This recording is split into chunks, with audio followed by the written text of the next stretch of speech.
শনিবার রাতে মার্কিন হামলার প্রতিক্রিয়ায় রোববার সকালে ইরান ইসরায়েলের বিভিন্ন স্থানে ব্যাপক ড্রোন ও ক্ষেপণাস্ত্র হামলা চালিয়েছে, যাতে অন্তত ৮৬ জন ইসরায়েলি আহত হয়েছেন। ইসরায়েলি সংবাদ মাধ্যমগুলোর প্রতিবেদন অনুযায়ী ইরান অন্তত ৪০টি ক্ষেপণাস্ত্র নিক্ষেপ করেছে, যা হাইফা, তেল আবিব, উপকূলীয় অঞ্চল এবং ইসরায়েলের মধ্যাঞ্চলের বিভিন্ন স্থানে আঘাত হেনেছে। হামলার বিস্তারিত। আহত। ইসরায়েলের স্বাস্থ্য মন্ত্রণালয় জানিয়েছে, হামলার কারণে ৮৬ জন আহত ব্যক্তিকে হাসপাতালে ভর্তি করা হয়েছে।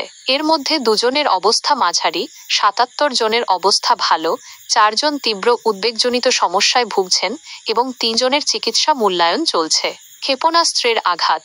দৈনিক ইসরায়েল হায়ম জানিয়েছে, অন্তত ৪০টি ক্ষেপণাস্ত্র হাইফা, তেল আবিব ও ইসরায়েলের উপকূল ও মধ্যাঞ্চলের বিভিন্ন স্থানে আঘাত হেনেছে। ইসরায়েলের সরকারি সম্প্রচার মাধ্যম কেএএন জানিয়েছে, ইরানি ক্ষেপণাস্ত্রগুলো কমপক্ষে ১০টি ভিন্ন স্থানে আঘাত করেছে। চ্যানেল ১৪ নিশ্চিত করেছে, ৫টি ইরানি ক্ষেপণাস্ত্র ইসরায়েলি ভূখণ্ডে আঘাত করেছে, যার মধ্যে ৩টি হাইফা অঞ্চলে এবং ২টি কেন্দ্রীয় ইসরায়েলে পড়েছে। চ্যানেল ১২ হাইফায় অস্বাভাবিক এক ঘটনা এবং বহু বিস্ফোরণের খবর দিয়েছে। ক্ষয়ক্ষতি। ইয়েদিওত আহরোনত এর মতে, হাইফায় গুরুতর অবকাঠামোগত ক্ষতি হয়েছে। শেফেলা অঞ্চল এবং ডান ব্লকে, যার মধ্যে তেল আবিব ও তার উপশহরগুলো অন্তর্ভুক্ত, অতিরিক্ত ক্ষতির খবর পাওয়া গেছে। কেএএন জানিয়েছে, তেল আবিবের আশপাশে একটি ভবনে সরাসরি ক্ষেপণাস্ত্র আঘাত হেনেছে এবং উপকূলীয় অঞ্চলে বহু ভবন ধ্বংস হয়েছে। সতর্কতা। উত্তর ও মধ্য ইসরায়েলের বিভিন্ন স্থানে, বিশেষ করে হাইফা শহরে সতর্কতা সংকেত বেজে উঠেছে, যেখানে আগের হামলাগুলোর সময় কোনো আগাম সতর্কতা শোনা যায়নি। ড্রোন হামলা।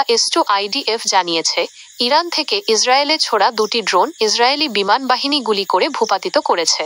এর আগে দক্ষিণ আরাভা অঞ্চলে ইরানি ড্রোন হামলার কারণে সাইরেন বেজে ওঠে।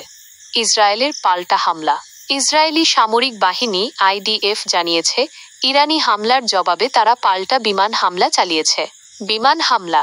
কিছুক্ষণ আগে ইরানের দেজফুল বিমানবন্দরে ইসরায়েলি বিমান বাহিনী ২টি ইরানি F-৫ যুদ্ধ বিমানে বোমা হামলা চালিয়েছে। ক্ষেপণাস্ত্র লঞ্চার ধ্বংস।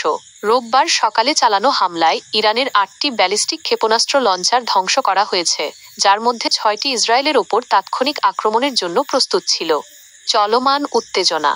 আল জাজিরা ও টাইমস অব ইসরায়েল জানিয়েছে, আইডিএফের বরাত দিয়ে তারা বলছে, এটি গত ২৪ ঘণ্টার মধ্যে ইরানের প্রথম সরাসরি ক্ষেপণাস্ত্র হামলা।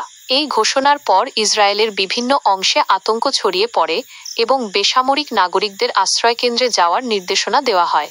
শনিবার রাতে ইরানের ৩টি পারমাণবিক স্থাপনায় যুক্তরাষ্ট্রের হামলার পর ইরান ইসরায়েল চলমান উত্তেজনার প্রেক্ষাপটে এই হামলা পরিস্থিতিকে আরও অস্থির করে তুলেছে।